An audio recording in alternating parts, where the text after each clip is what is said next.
Hi friends, welcome to Soujanya YouTube channels. ఈరోజైతే మనం సగ్గుబియ్యం వడియాలు చేసుకుందాము.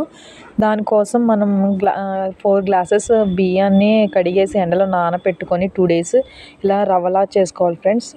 వేసే రోజున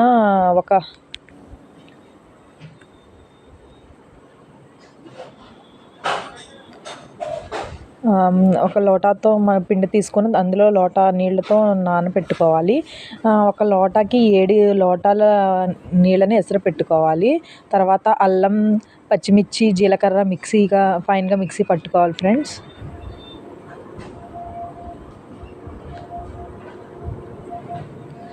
సగ్గుబియ్యం నానబెట్టుకోవాలి బాగా. సగ్గుబియ్యం నానిపోయిన తర్వాత పక్కన పెట్టుకోవాలి ఫ్రెండ్స్. తర్వాత సగ్గుబియ్యం ఇలా ఉడికేలాగా ఉంచాలి ఫ్రెండ్స్. సగ్గుబియ్యం బాగా ఉడికే వరకు బాయిల్ చేస్తూ ఉండాలి. తర్వాత అందులోకి మనం దంచి పెట్టుకున్న అల్లం, పచ్చిమిర్చి, జీలకర్ర పేస్ట్ని వేసుకోవాలి ఫ్రెండ్స్. అది కూడా వేసి బాగా తెరలనివ్వాలి.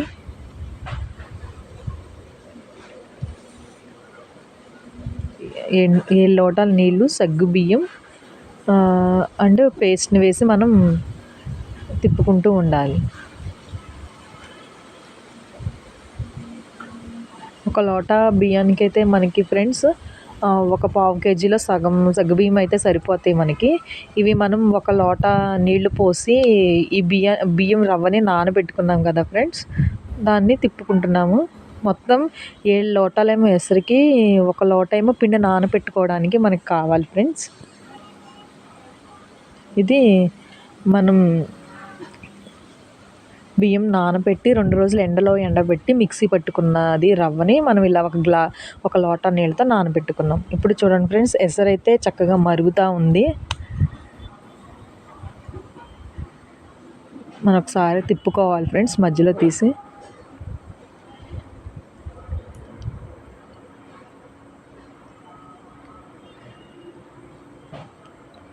మనం ఒకరోజు కష్టపడితే ఫ్రెండ్స్ ఇయర్ మొత్తం చక్కగా తినొచ్చు ఇంట్లోనే వడియాలు పట్టుకొని. ఇప్పుడు నేనైతే ఉప్పు అయితే యాడ్ చేసుకుంటున్నా ఫ్రెండ్స్. ఉప్పు వేసుకొని ఒకసారి తిప్పుకోవాలి ఫ్రెండ్స్. టేస్ట్ చూస్తూ ఉండాలి ఫ్రెండ్స్. ఉప్పు మీకు సరిపోయిందా లేదా చెక్ చేసుకోండి. సరిపోకపోతే ఒకవేళ మళ్ళీ యాడ్ చేసుకోవచ్చు.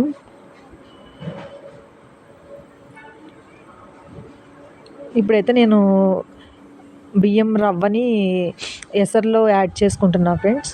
ఈ రవ్వ వేసిన తర్వాత తిప్పుకుంటూనే ఉండాలి, ఎందుకంటే ఈ రవ్వ అడుగున పేరుకుపోతుంది, గడ్డలాగా ఉంటుంది. సో అందుకని మనం కంటిన్యూగా గడ్డ కట్టకుండా తిప్పుకుంటూ ఉండాలి అడుగున. అలా కొంచెం చిక్కబడే వరకు కూడా దాన్ని మనం తిప్పుకుంటూనే ఉండాలి ఫ్రెండ్స్.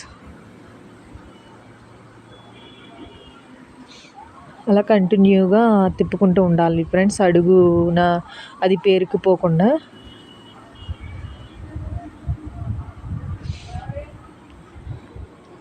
చక్కగా కలుపుకుంటూ ఉండండి ఫ్రెండ్స్.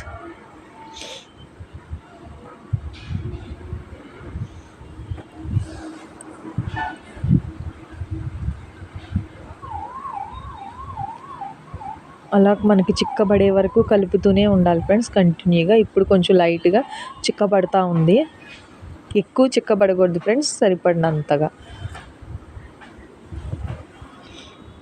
మీకు చూపిస్తా ఫ్రెండ్స్ లాస్ట్లో ఎలా ఉండాలి అన్నది. మనకి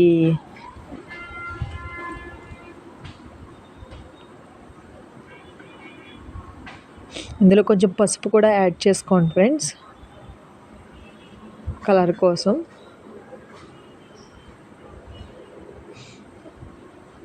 పసుపు కూడా వేసుకుని అలా తిప్పుకుంటూనే ఉండాలి ఫ్రెండ్స్. మొత్తం దీనికి మనకి 7 ఎసరికి, 1 రవ్వ నానబెట్టుకోవడానికి కావాలి ఫ్రెండ్స్ వాటర్ అనేది. నెక్స్ట్ జీలకర్ర కూడా యాడ్ చేసుకోండి. జీలకర్ర కూడా యాడ్ చేసుకొని మీరు మిక్స్ చేసుకోవాలి. మనం గ్రైండ్ చేసినప్పుడు జీలకర్ర వేసాం, విడిగా కూడా జీలకర్ర వేయాలి. జీలకర్ర వేసుకొని తిప్పుకుంటూ ఉండండి ఫ్రెండ్స్. చూసారు కదా ఫ్రెండ్స్, కొంచెం కొంచెం చిక్కబడతా ఉంది. మనం వడియం వేయటానికి ఎంత ఎలా అయితే ఉండాలో అలా ప్రిపేర్ చేసుకోవాలి ఫ్రెండ్స్, కొంచెం చిక్కగా.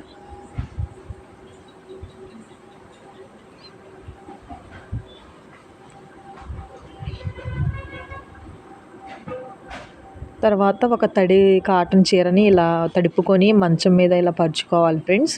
తర్వాత అది పిండి మనకి గట్టిపడకుండా కొంచెం వేడి నీళ్ళు పక్కన ఉంచుకొని మనకి చిక్కగా అనిపిస్తే అందులో ఈ రవ్వలో యాడ్ చేసుకోవాలి. చూసారా ఫ్రెండ్స్ చక్కగా ఎలా అయితే ఉందో మనకి కన్సిస్టెంట్ వడియాల పిండి.